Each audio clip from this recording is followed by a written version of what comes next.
A few minutes before midnight, we walk down the hall, and I walk in front, much like a pastor would lead a casket to the grave.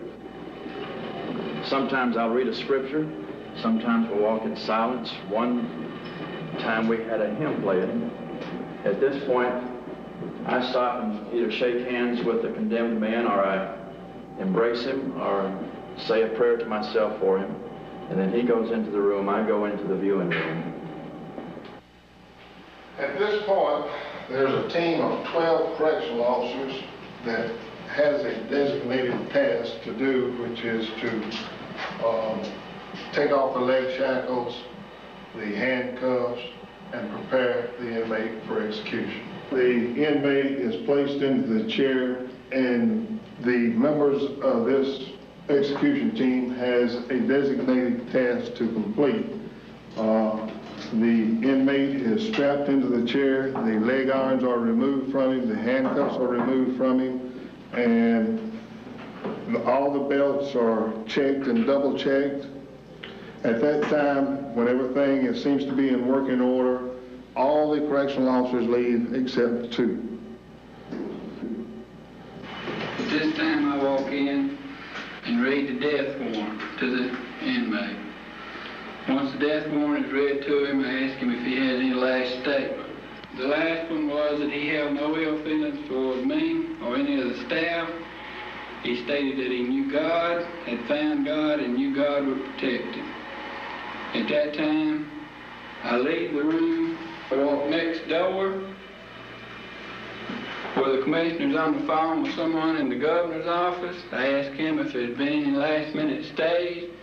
He advised me that they have not. And I leave this room.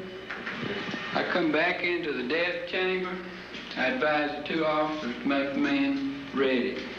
This includes final preparation of tightening the straps, putting the helmet on, plugging the chair in to the power source. And the last thing, the hood goes over it. At that time, I leave. I come directly from the death chamber after the hood has been placed on.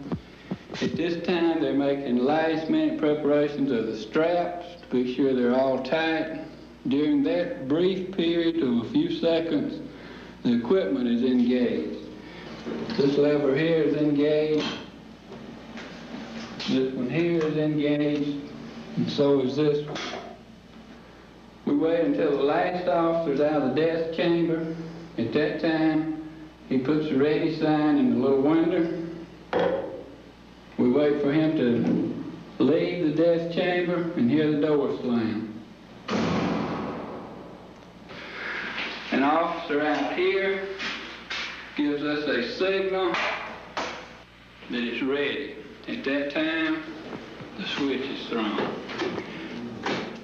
When the master switch is thrown, the amps go up to about 8. Volts go up to approximately 1850. There's 2 surges once the switch is thrown. They're approximately 34 seconds each. They're automatic. After the second one, the machine shuts itself down.